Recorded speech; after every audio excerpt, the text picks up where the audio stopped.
ኤደን አግብታለች ወይስ ጓደኛ አላት? ወደ ፍቅር ታሪክሽ ደግሞ እንግባ።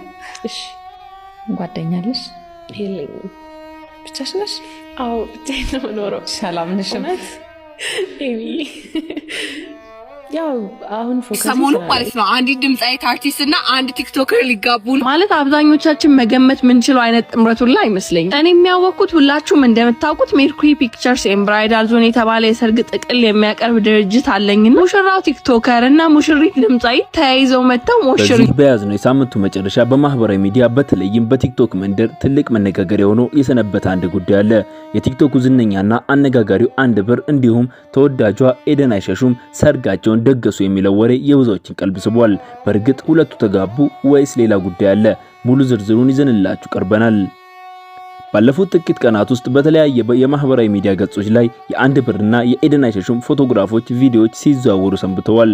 ብዙዎች አይገጥሙም ሲሉ የነበሩ እነዚህ ሁለት ግለሰቦች በድንገት የሰርግ ልብስ ለብሰው መታየታቸው ለብዙዎች እንቆቅልሽ ሆኖባቸዋል። አንድ ብር አነጋጋሪ በሆነ ንግግሮችና ስልቶች የሚታወቅ ሲሆን በሌላ በኩል ኤደን አይሸሹም የራሷ የሆነ ተከታይና ተወዳጅነት ያላት ወጣት ናት። የሁለቱ ግንኙነት ከዚህ ቀደም ለብዙዎች ግልጽ ባልነበረበት ሁኔታ ይህ የሰርግ ወሬ መሰራጨቱ የቲክቶክ መንደር አነጋግሮታል። ይሁን እንጂ ተከታዮች በሁለት ጎራ ተከፍለው እየተከራከሩ ይገኛሉ። አንዳንዶች እንኳን ደስ አላችሁ የሚል መልእክት ሲያስተላልፉ፣ ሌሎች ደግሞ ጉዳዩ ለቪው ወይም ለእይታ ተብሎ የተሰራ ድራማ ወይም ፕራንክ ሊሆን እንደሚችል ጥርጣሬያቸውን እየገለጹ ነው።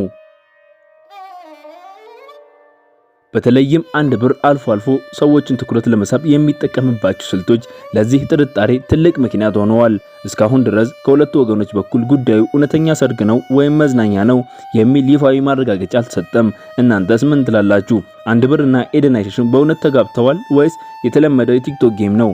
ሐሳባችሁን በኮሜንት መስጫው ላይ አስፍሩልኝ። ለቻናላችን አዲስ የሆናችሁ ሰብስክራይብ በማድረግ ወቅታዊ መረጃዎች በፍጥነት ያገኙ። ስለተከታተላችሁ እናመሰግናለን። ሰናይ ቀን